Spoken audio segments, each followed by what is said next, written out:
Hello all, today we go back to the low Middle Ages once again, and I would like to go on a topic that regards the development of communal communities during, in this case, during the 12th century. We already spoke about the case of Sahagún in Spain.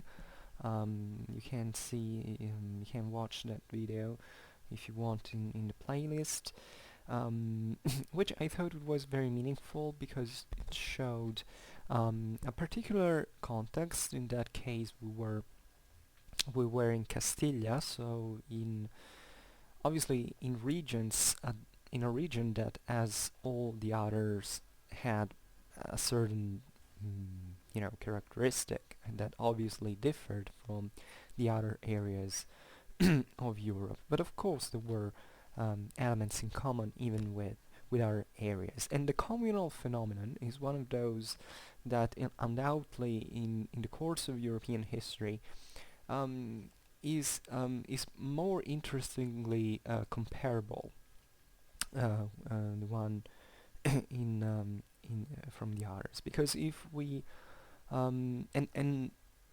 yet the differences are the ones that exactly make the points and allow us to better understand the differences between the various regions. Um, and and a general line that we can draw is that these rural communities that begin to expand, some weren't rural, but especially in those areas where urbanization was greater in Europe already at that time.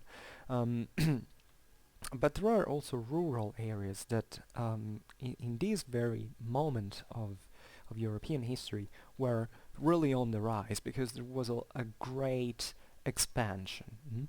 Not necessarily a great economical growth in strictly relative terms, meaning that much of the so-called rebirth of the year 2000s was actually the year 1000. Sorry, I was calculating with our time.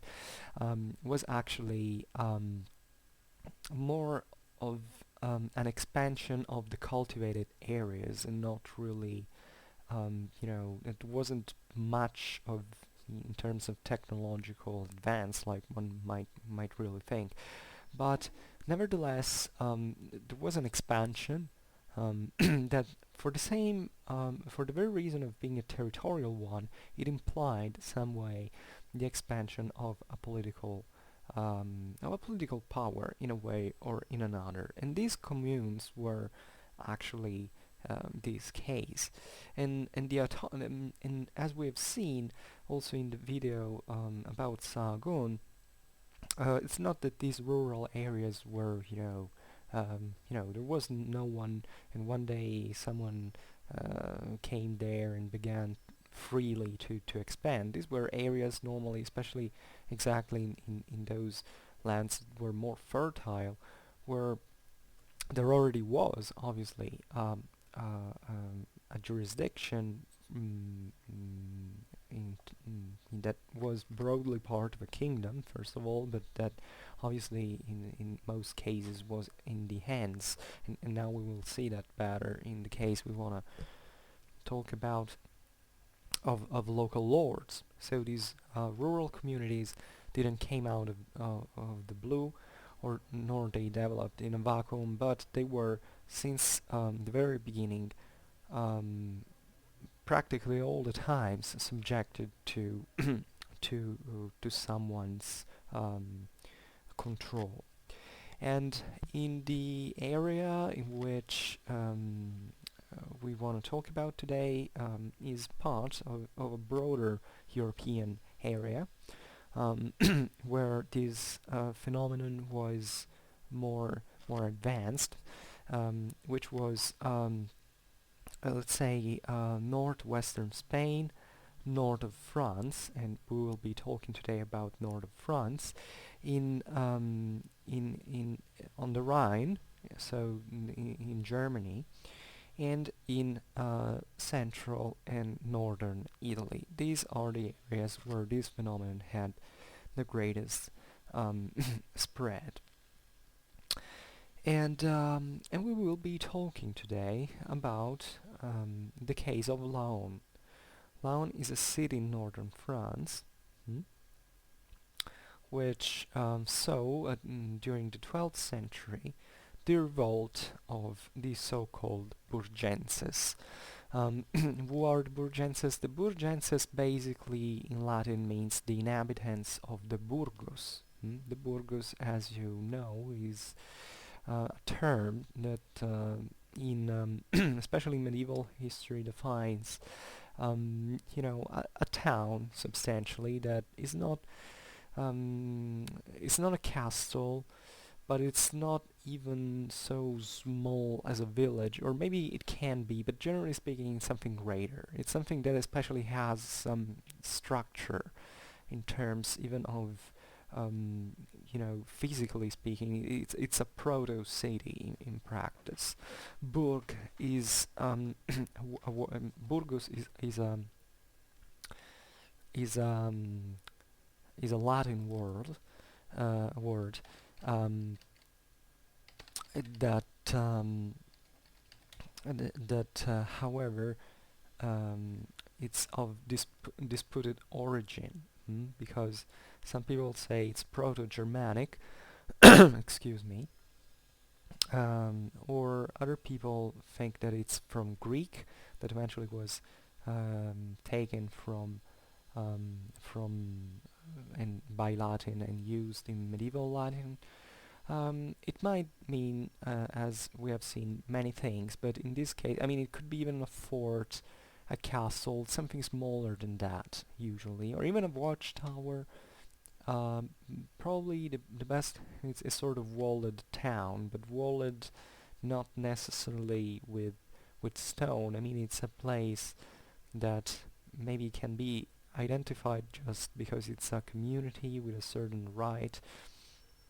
It can be a town. I mean, it has various meanings. In this case, I think it was. I'm no expert in the case of Laon from an archaeological point of view, but I think it could be simply a walled town in this area that was extremely fertile, and that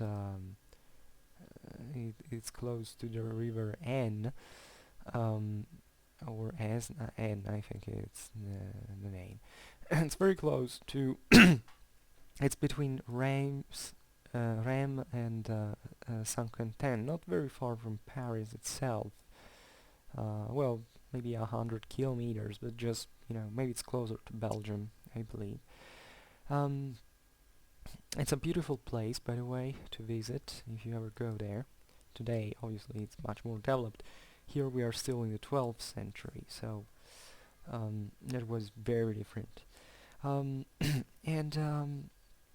the rise that had taken place in the 12th century actually happened again half a century later. And what happened is that the inhabitants of 14 villages that were located in the southwest of this city, basically, and were depended by the lordship of the local bishop, they obtained by the French king, who incidentally at the time was basically maybe the term in English is reigning, ruling, from a juridical point of view, over the episcopal domains, because the bishop had died, and there wasn't another one at the time. The King of France was saying, granted the chart of commune, of commonality, of municipality, to these 14 villages that had that had rebelled, and this chart was the same, incidentally, that had already, as a model, I mean, that had already been given to the city of Laon proper. Mm. So here we have even a case of, a place that is so developed that the city itself doesn't even have the strength to control what happens in the countryside. Obviously, cities in France, especially northern France, aren't the ones of southern France, for instance, or northern Italy. So they don't have that degree of autonomy. Here we're talking about northern France, that was one of the closest to the the king, and that stayed in Paris, and many bishoprics that were all around, especially in that area. And they kind of got choked in this sense from in terms of political autonomy. And this case is probably one of the most interesting, because it shows how the development, the potential development of the local autonomies was actually became an instrument in the hands of the French king and of French bishops. In fact, this royal chart wasn't accepted by the new bishop. Mm. So Laon got a new bishop, and this bishop refused what the king had done in favor of these villages. And what happens is that this bishop prepares a military expedition against the villages that had received the chart. And what happens is that the peasant militias, and this is very important even for the military history of the Middle Ages, because it's not something frequent at all, that peasant militias um, got the arms. It wasn't so infrequent, obviously, but the 12th century, it's one of those centuries in which cavalry was on the rise, and it's still very meaningful that we see these kind of last forts of peasant militias to make it against these cavalrymen. So it's very important. The 13th century would be instead the dominance of cavalry, both as a political and cultural element, as a military one on the battlefields. And here we still see these peasants taking arms. It reveals how these people really struggled for what they had got, and the force that and the wealth that they had accumulated from the through the local resources could make them take arms against someone so powerful as a bishop. Mm.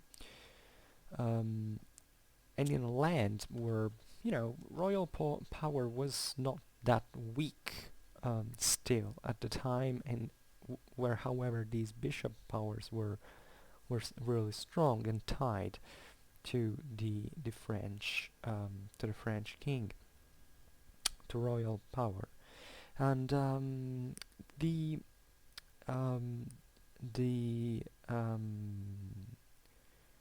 these peasant militias were incidentally helped by other men, armed men, coming from other cities, other towns. So it was also a broader net of participation, meaning that evidently what had happened to these 14 villages with the royal charter was was something that evidently was seen favorably even by other local communities around, possibly against the bishops, but in general something that proves you that mm, these wherever the chance was present, these communities would have taken weapons to get new rights.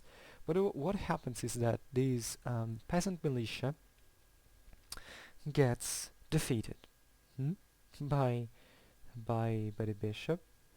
Many men are killed, and those who were not killed were taken as prisoners. This is also very interesting for one reason, that usually peasants, especially at that time, were considered as less than nothing by the aristocracy. Here we're talking about bishops that came from high noble families, families of the high nobility. So, and what is quite interesting is that they could have slaughtered them all, right? Instead, what happens is that part of these men were taken as prisoners. So this means that in some way, either part of these peasants or commoners that had helped them were wealthy enough to be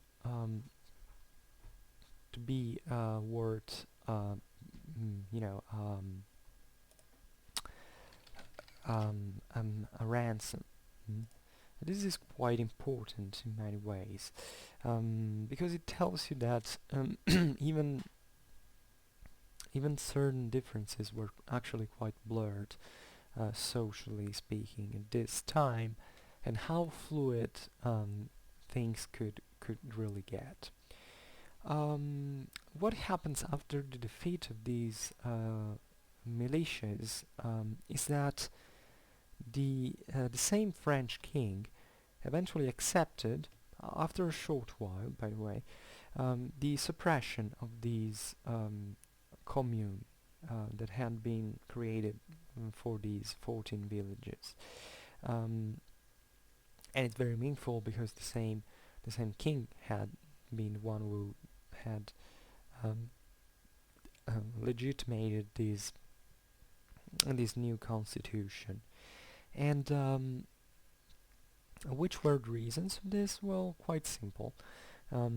Because were a merely political one, because the French king at the time, Louis VII, had to marry the daughter of the Count of Hainaut, who was a very powerful count, by the way. And the Count of Hainaut,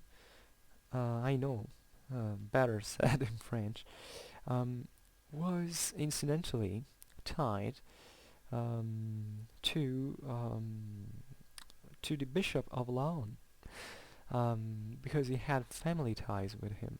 So it was quite simple. The Count of Hainaut said, "Dear Louis VII of France, do you want to marry my daughter?" Well, of course. So you have to, however, do a favor if you want that. That is, suppress those peasants you gave a charge to, that because they are against my relative, the Bishop of Laon. And this is what happened. And things really didn't stop there, telling the truth, because there was a sort of controversy and dispute around this matter for decades. And this proves, by the way, that even if these peasants had been defeated into battle, they hadn't been wiped out. There was still a community out there that even the bishop could not erase. Nor probably was the normal habit, meaning that we don't have to think so cynically all the time. We have to more or less think pragmatically, you know.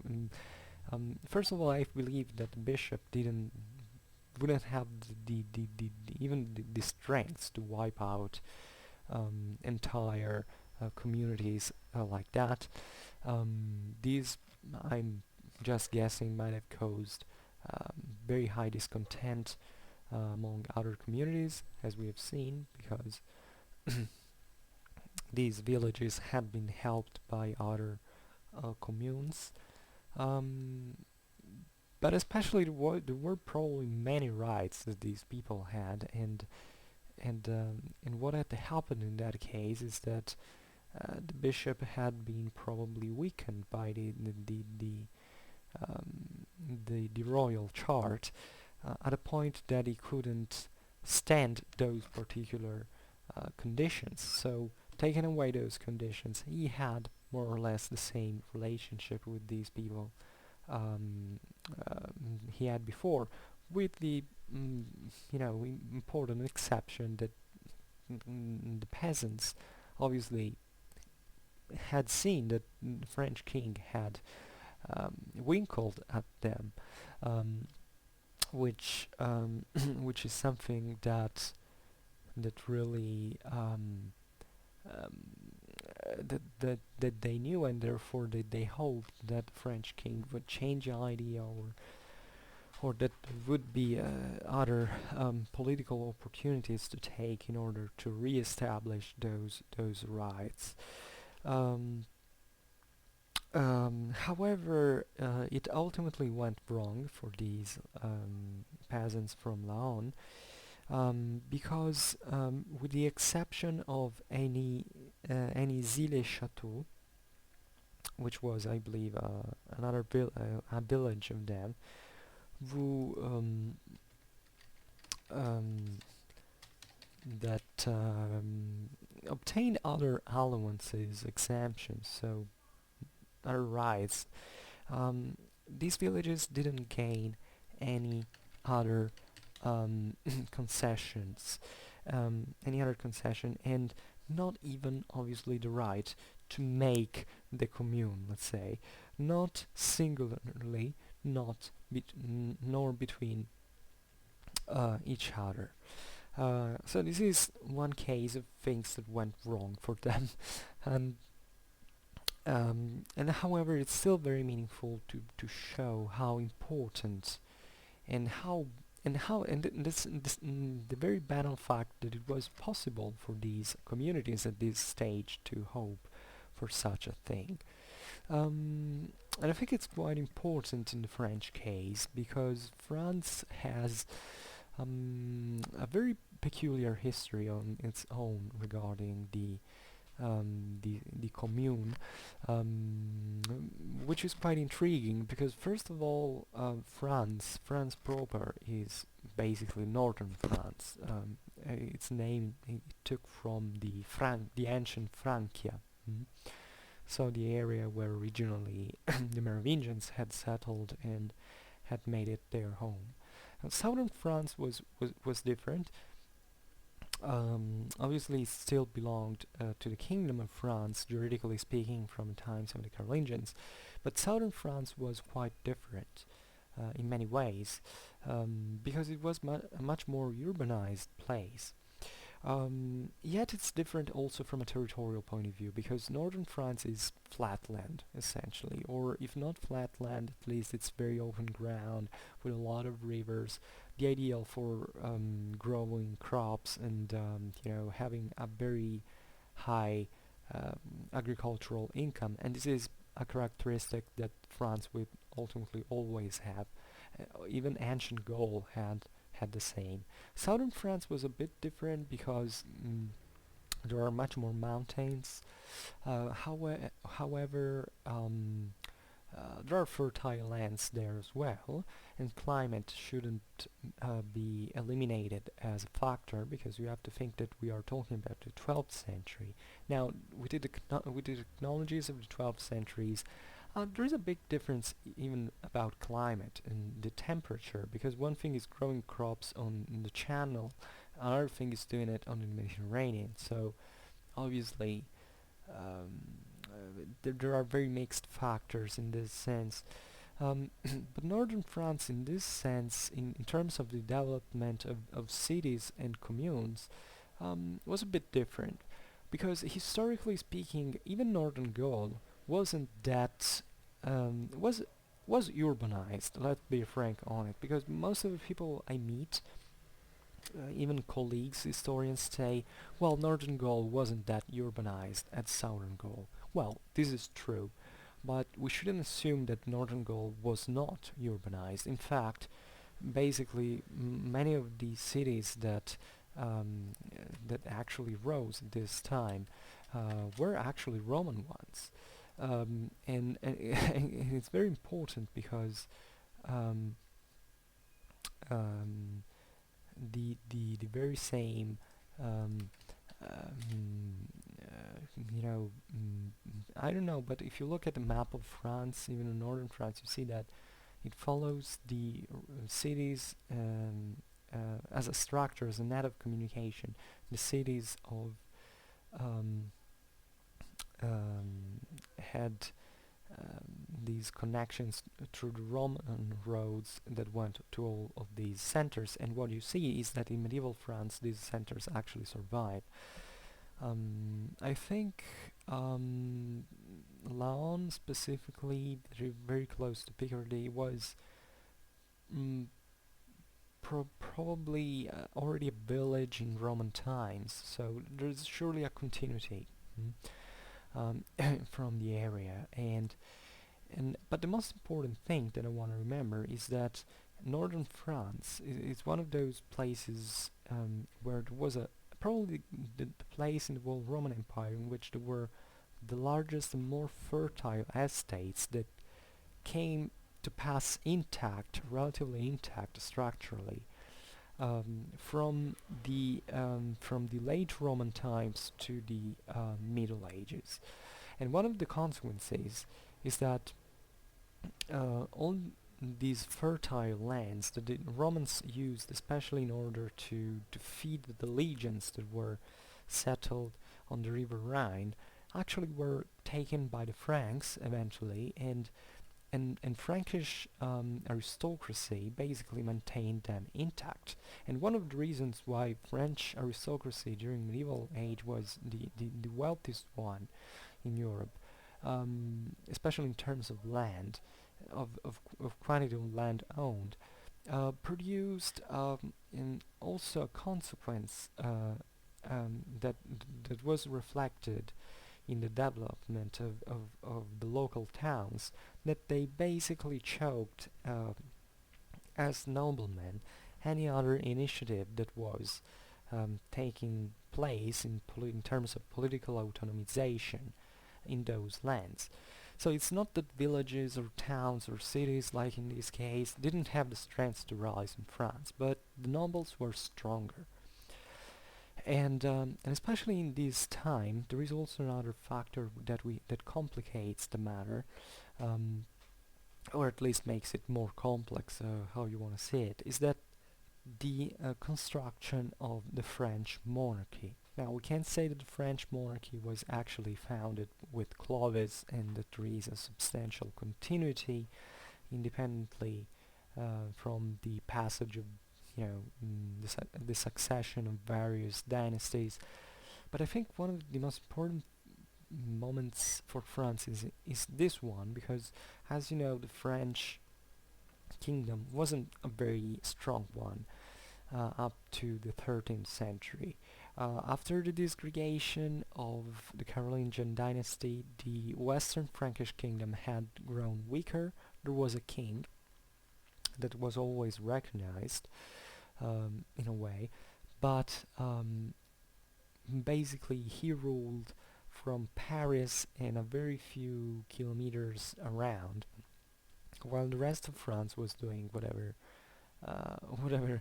it liked, and very powerful nobles were on the rise all around. Here we have seen the Count of Hainaut, for instance, that was one of the powerful ones. Now, at a certain point, what happens is that the French king begins to expand, especially by connecting with the bishops. There was a very strong tie between royal power and bishops, not just in France, also in Germany. The reason being essentially that um, the I mean the from the king's side, the bishoprics were something permanent. So it was one of those structures, in spite of political changes actually remained intact. So they were a point of reference in order to build something in political terms that could last over time. On the other hand, the bishops were definitely in competition with lay powers, but they weren't as powerful as them. So they needed often royal protection from these people. A bit of the same is essentially in Germany. So in France, what we see, and it has many cultural consequences. Even the birth of the Gothic architecture is it all comes from this very strong relationship between royal power and ecclesiastical power in a very solid, um, even ideological construction. So the King of France did expand um, with these, together with these bishops in a way. And incidentally, in fact, there were lots of bishops all around Paris that were quite powerful and made a whole political and military body with the French crown. The problem was, though, that when the French king began to have, to stand firmly on his feet, politically speaking, and he wanted to expand his power, sometimes the same bishops became a sort of, of a problem, of obstacle, um, and that had to be passed some way. So what happens is that these areas around Paris were extremely fertile, as we've seen, agriculturally speaking. So what the French king thought in this sense, and how he played the card, the cards he had, he began to grant charters of city status. So he granted city rights to many rural communities that were around these areas within the episcopal domains. And this was a very clever card to play because these lands, being so fertile, could provide quite easily local communities to rise mm, with this king protection. And at the same time, being, however, these communities growing between such strong power like the royal one and these episcopal ones, the king could change idea, as we have seen in the case of Laon, and repress them together with the bishop's help, who obviously wanted to avoid instead local communities, rural villages to rise to become cities. And therefore, it was played a bit like that, back and forth, um, in a way that the French king could eventually set things right and balance them as he pleased. And you find this all in France. And in fact, you see that the cities of northeast of Paris, there are many, especially in Picardy. So in northeastern France, are many today and very important, and were historically very, very important in terms also in political, economical, and cultural terms. The Picards were some of the most important gentry in a way that came to exist during the French modern age.